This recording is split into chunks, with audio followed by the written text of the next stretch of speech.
இந்த உண்மையை உலகம் அறிய இந்த வீடியோவை பகிருங்கள்.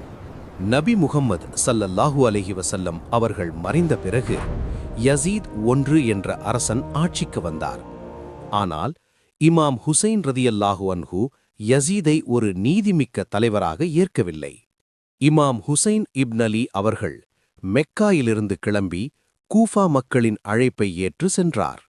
ஹுசைன் ரதியல்லாஹு அன்ஹு மிக கடினமான நிலை. தண்ணீர் கிடைக்கவில்லை. யூப்ரட்டிஸ் நதி அருகில் இருந்தும் தடுக்கப்பட்டது. குழந்தைகள் தாகத்தால் வாடினர். தண்ணீர் கிடைக்கவில்லை. அலி அக்பர் இப்னு ஹுசைன் இளம் மகன் அப்பாஸ் இப்ன் அலி தண்ணீர் எடுக்க சென்றபோது கொல்லப்பட்டார். அலி அஸ்கர் இப்னு ஹுசைன் குழந்தை.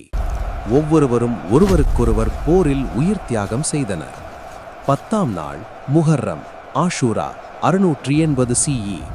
போரின் ஆரம்பம். ஹுசைன் ரதியல்லாஹு அன்ஹு உடன் இருந்தவர்கள், குடும்பத்தினர், நண்பர்கள் மொத்தம் சுமார் 72 பேர். அனைவரும் ஷஹீதாகிய பிறகு ஹுசைன் ரதியல்லாஹு அன்ஹு தனியாக இருந்தார். காயமடைந்த நிலையில் இருந்தும் போராடினார். இறுதியில் அவர் வீரச்சாவடைந்தார். இது இஸ்லாமிய வரலாற்றில் மிகுந்த துயரமான தருணம். ஷியா முஸ்லிம்கள் ஹுசைன் ரதியல்லாஹு அன்ஹு அவர்களை மிகப்பெரிய ஷஹீத் என்று நினைத்து துக்கம் அனுசரிக்கிறார்கள். சுன்னி முஸ்லிம்கள் இந்த நிகழ்வை ஒரு துயரமான வரலாறு என்று மதிக்கிறார்கள்.